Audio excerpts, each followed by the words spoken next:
I think the biggest lessons learned for us is that schools are incredibly dynamic. And even though we love that the DTGSS puts us more in a coaching model, we are a walk-through heavy district. We've tried to build a culture about growing and learning, this whole notion of lifelong learning being embraced by all the adults and not just students, and that this tool was designed to do just that, was important to us. However, we have so many roles in our buildings and individuals that work directly with students. This tool doesn't capture all of that. We have a model for inclusion that we're very proud of. But we've discovered through the pilot that the DTGSS approach doesn't work best with our learning support coaches. Again, that's why there's a pilot, that's the power of the pilot, but us understanding and recognizing all the different individuals that influence learning, influence our students, it's going to take an even more dynamic system to capture their level of influence in an evaluation tool. So when I think about the biggest challenge for our administrators, it's always time. So principals and assistant principals handle a myriad of responsibilities in a school day, and it's sometimes really difficult to carve out time to make instructional leadership a priority.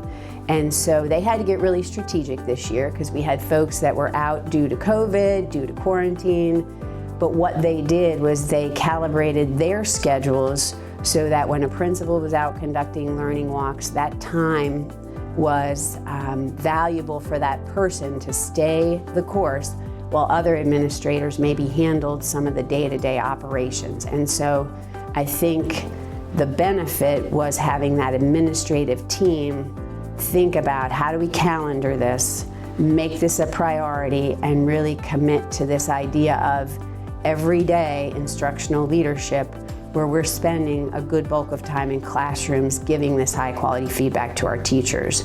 So it's not easy. There are challenges that show up every day, but making that concentrated effort as an administrative team, I think really helped them to keep the focus on providing this feedback.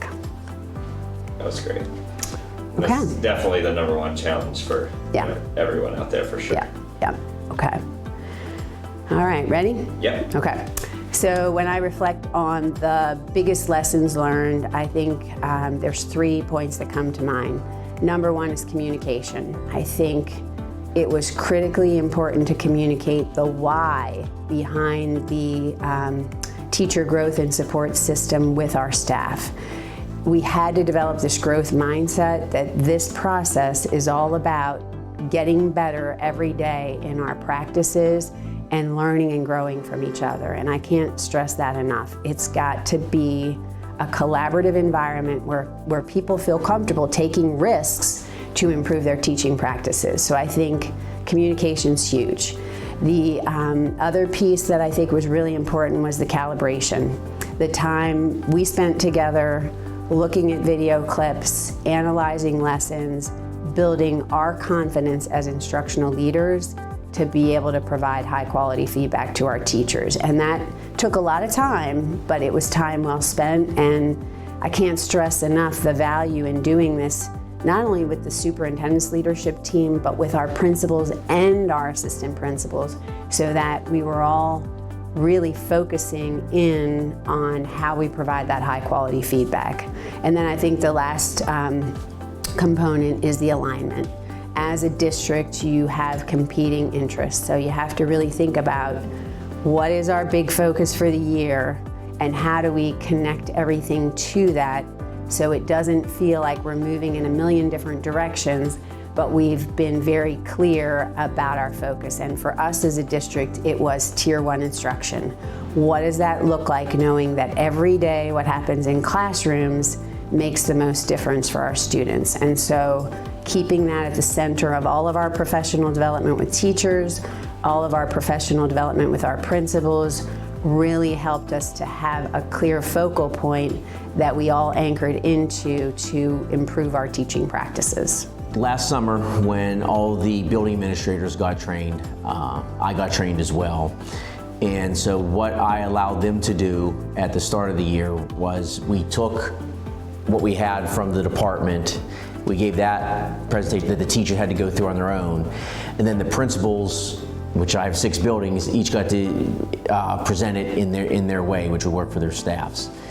If I had to do over again, as much as I would not have wanted to do this, I think I probably would have had a session of everybody, all the teachers who are going to be observed by it, led by myself and the 6 principals together.